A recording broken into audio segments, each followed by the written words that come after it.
ಚುನಾವಣಾ ಆಯೋಗದ ನಿರ್ದೇಶನದಂತೆ ರಾಜ್ಯಾದ್ಯಂತ ಕಾಲೇಜು ವಿದ್ಯಾರ್ಥಿಗಳು ಮತದಾರರ ಪಟ್ಟಿಯ ವಿಶೇಷ ಪರಿಷ್ಕರಣೆ ಕುರಿತು ಸಾರ್ವಜನಿಕರಲ್ಲಿ ಅರಿವು ಮೂಡಿಸುವ ಸಲುವಾಗಿ ಜಾಗೃತಿ ಜಾಥಾಗಳನ್ನು ಹಮ್ಮಿಕೊಳ್ಳುತ್ತಿದ್ದಾರೆ. ಅದರಂತೆ ಇಂದು ಚಳ್ಳಕೆರೆ ನಗರದ ಸರ್ಕಾರಿ ಪದವಿ ಪೂರ್ವ ಕಾಲೇಜಿನ ವಿದ್ಯಾರ್ಥಿಗಳು ಜಾಗೃತಿ ಕುರಿತಂತೆ ಜಾಗೃತಿ ಜಾಥಾವನ್ನು ಹಮ್ಮಿಕೊಳ್ಳಲಾಯಿತು. ಕಾಲೇಜು ಆವರಣದಿಂದ ಹೊರಟ ಜಾಗೃತಿ ಜಾಥಾಕ್ಕೆ ಕಾಲೇಜಿನ ಪ್ರಾಂಶುಪಾಲರಾದ ರಾಜು ಹಾಗೂ ಸಹಾಯಕ ಕೃಷಿ ನಿರ್ದೇಶಕ ಎಸ್.ಟಿ. ರಮೇಶ್ ಚಾಲನೆ ನೀಡಿದರು. ವಿದ್ಯಾರ್ಥಿಗಳು ನಗರದ ಪ್ರಮುಖ ಬೀದಿಗಳಲ್ಲಿ ಸಂಚರಿಸಿ ಬೂತ್ ಮಟ್ಟದ ಅಧಿಕಾರಿಗಳಿಗೆ ಅಗತ್ಯ ಮಾಹಿತಿ ನೀಡುವಂತೆ ಸಾರ್ವಜನಿಕರಿಗೆ ಕರೆ ನೀಡಿದರು. ಮತದಾರರ ಪಟ್ಟಿಯಲ್ಲಿ ಹೆಸರು ಸೇರ್ಪಡೆ ಹಾಗೂ ತಿದ್ದುಪಡಿಯ ಮಹತ್ವವನ್ನು ಜನರಿಗೆ ತಿಳಿಸಿದರು.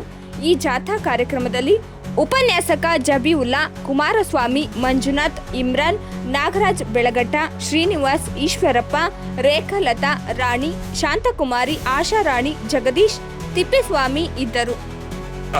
ಎಸ್ಐಆರ್ ಪ್ರಕ್ರಿಯೆಗೆ ಸಂಬಂಧಪಟ್ಟಂತೆ ಸರ್ಕಾರಿ ಪದವಿ ಪೂರ್ವ ಕಾಲೇಜು ಚಳ್ಳಕೆರೆ ಇಲ್ಲಿಂದ ಎಲ್ಲ ವಿದ್ಯಾರ್ಥಿಗಳು ಜನಜಾಗೃತಿ ಮೂಡಿಸುವಂತಹ ಉದ್ದೇಶದಿಂದ ಈ ಒಂದು ಎಸ್ಐಆರ್ ಪ್ರಕ್ರಿಯೆಯಲ್ಲಿ ಪ್ರತಿಯೊಬ್ಬರು ಕಡ್ಡಾಯವಾಗಿ ಭಾಗವಹಿಸಿ ಈ ಒಂದು ಪ್ರಜಾಪ್ರಭುತ್ವವನ್ನು ಉಳಿಸುವಂತಹ ಸಲುವಾಗಿ ಎಲ್ಲರೂ ಸಹ ಮತದಾನದ ಪಟ್ಟಿಯಿಂದ ಯಾರೊಬ್ಬರೂ ವಂಚಿತರಾಗಬಾರದು ಎನ್ನುವಂಥ ಒಂದು ಸಂದೇಶವನ್ನು ಇಡೀ ಸಮಾಜಕ್ಕೆ ಹಾಗೂ ಎಲ್ಲ ಬೀದಿಗಳಲ್ಲೂ ಸಹ ಮೆರವಣಿಗೆಯನ್ನು ಮಾಡುತ್ತಾ ಎಲ್ಲರಿಗೂ ಸಹ ಇದರ ಬಗ್ಗೆ ಅರಿವನ್ನು ಮೂಡಿಸುವಂಥ ಒಂದು ಕಾರ್ಯಕ್ರಮವನ್ನು ನಮ್ಮ ಸರ್ಕಾರಿ ಪದವಿ ಪೂರ್ವ ಕಾಲೇಜಿನ ಉಪನ್ಯಾಸಕರು, ವಿದ್ಯಾರ್ಥಿಗಳು ಹಾಗೂ ಪ್ರಾಂಶುಪಾಲರೆಲ್ಲರೂ ಸಹ ಕೈಗೊಳ್ತಾ ಇದ್ದೀವಿ. ನಮಸ್ತೆ ಸರ್. ಮತದಾರ ಪರಿಷ್ಕರಣೆ ಪಟ್ಟಿಯನ್ನು ಈಗ ಮಾಡ್ತಾ ಇದೆ. ಇದರಲ್ಲಿ ಎಲ್ಲ ನಮ್ಮ ಮತದಾರ ಪ್ರಭುಗಳು ಎಲ್ಲರೂ ಕಡ್ಡಾಯ ಭಾಗವಹಿಸಬೇಕು. ಈ ಸಂಬಂಧ ಎಲ್ಲ ಹಂತದಲ್ಲೂ ಕೂಡ ನಾವು ಪ್ರಚಾರ ಮತ್ತು ಎಲ್ಲ ಪ್ರಿಯರುಗಳು ಮನೆ ಮನೆಗೆ ಬರ್ತಾ ಇದ್ದಾರೆ.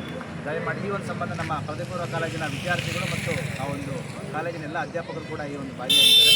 ಸೊ ಎಲ್ಲ ರೈತರ ಜನಗಳ ಮನೆ ಮನೆಗೆ ಮತದಾರ ಪಟ್ಟಿ ಪರಿಷ್ಕರಣೆ ಪ್ರಿಯರುಗಳು ಬರ್ತಾ ಇದ್ದಾರೆ. ದಯಮಾಡಿ ಎಲ್ಲರೂ ಕೂಡ ಸಕ್ರಿಯ ಭಾಗವಾಗಿ ತಮ್ಮ ಹಕ್ಕನ್ನು ತಾವು ದೃಢೀಕರಣಗೊಳಿಸಬೇಕಂತ ಈ ಮುಖ ಕೋರ್ಕೊಳ್ತೀವಿ.